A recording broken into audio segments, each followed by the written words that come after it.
Hey guys, so happy Thursday morning to you. So here I am at day four, and things are going well with my health journey as far as my nutrition's concerned. I'm getting into that structure of eating, 6 times a day. I'm eating within that first half hour of waking up. It's already 7:30 this morning, and I've had 20 ounces of water already. So my goal today is getting at least 100 ounces of water. I'm going to build that number up to about 120 ounces between now and probably the end of next week. So don't have any issues getting that water in, so that won't be an issue. But especially as the days get hotter with my lawn care business. So with that said, I want to talk today a little bit about how we keep our mindset so that we can dig into trenches and find the wind every day, find the wins every day, and not allow these temptations to hold us back. And so just like I discussed the other day, I've got my whys written down. I keep them in front of me all the time. I have read them this morning, and I'm constantly putting that picture of myself walking my daughter to graduation, or walking my daughter down the aisle when she gets married, or being present, for my son's wedding. That's a couple of my whys right there. But with that said, I'm looking for the wins every day. So, and I'm going to give an example because this is kind of my blog and my deal here. But my win yesterday was this. So I had a crazy busy day yesterday. I left the house at 7:45 and literally did not stop to take a breath for anything because I was cutting grass yesterday. We cut a lot of grass. I didn't take a breath or even take a minute to sit down and go till almost 9 o'clock last night. That's the life of a softball dad. That's the life of a multiple business owner. But that's how my day went. So it was one thing after the other. But here's one great thing that I want to give you all. I had a situation yesterday where I picked up some new stops, and my day went from being not full to over full.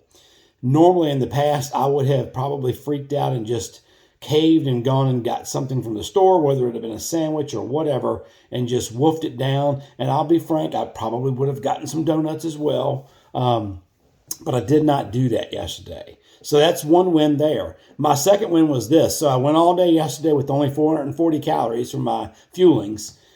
Had to go pick my daughter up from Lady Smith. They wanted Subway. I went and got them Subway. I stood there, watched the whole deal. They wanted cookies, everything. I didn't get anything. I got in the car, drank another bottle of water. To Fredericksburg I go. I got there and it was 6:15, 6:30, and I'm like, I've got to do a Zoom at 7. I've got to eat before then or I'm going to explode. So I didn't want to do my fueling because I like to do my fifth fueling when I get home because I like to make a frosty milkshake. So I went to Wawa and I walked in the door and I said, I've got to stay in control here because there's tons of junk options in Wawa. But I went over to the board to get something made, and I looked and I see that they make salads. So they had a Caesar salad with grilled chicken on it. And the only thing was, the caveat was it had pasta, it had rigatoni on it. So I asked the guy making the food, I said, if I order the salad, can you not put that pasta on there? Yes, sir, Mr. Moore, we can do that. He apparently knew who I was. I didn't even know who he was. But so I told him, I said, put the dressing on the side as well. And so I ordered a Caesar salad with grilled chicken on it. And I used maybe a teaspoon of dressing on that salad. And I did a little drizzle of olive oil over it as well. So that essentially was my lean and green meal for yesterday. And that trip to Wawa could have been a disastrous nightmare in the past couple of months. It would have been, I'm not going to lie. But I was able to maintain control because I put that picture of myself in my head walking my daughter down the aisle. So I got home last night. I felt really good because I knew that I had a couple of really tough challenges during the day yesterday. And I know for a fact that I crushed them and conquered them and stayed in control. And so that is my tip for the day is learn the mindfulness. Learn how to have a plan. That was my plan when I walked into Wawa. I hope they have some salads. I hope that they look fresh. If they don't, I'm going somewhere else. I'd already made my mind up. I was going somewhere else.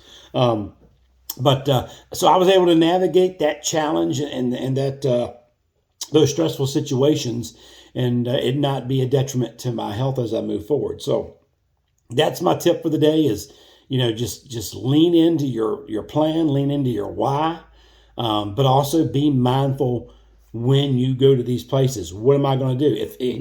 Hey, and I took the girls to Chick-fil-A last night on my way home, and they got ice cream, and I didn't even think about it. Didn't even flinch because I knew I'd eaten my meal, and I was pretty much done for the day, except for my fifth and final fueling when I got home. And that's where I had a chocolate chip cookie, that was plan approved. So my whole deal there is just keep going back to your whys, keep a plan in place, and when those challenges come up, Dr. A has a little thing called stop, challenge, and choose, where you stop yourself if you're challenged, and then what you do is you challenge yourself. Hey, is this choice in line with my goal? Well, me going into Wawa and getting a pretzel yesterday was not going to be in line with my goal, but I didn't even think about that. But it was all, and then choosing a healthy option. So I went in there. There was plenty of junk and candy and all the sweet things everywhere, which I'm addicted to. Made it past all that. I went straight to salad. I got to have a Caesar salad. So that's what I did, made the plan, and it worked. And that's how you execute daily. It's not always easy, but I feel really good today, having that momentum. I'm getting into a good, strong fat burn. Those who've never experienced fat burn, I get a metallic taste in my mouth. And I woke up at 5:20 this morning without an alarm clock, and I usually wake up around 6. So I woke up 40 minutes earlier, and I feel amazing. So that is kind of what you can expect to feel, and my energy level's already up, so that's kind of why I'm rambling a little bit this morning. But got a lot of work to do today, and I will check in with you guys tomorrow. See you soon.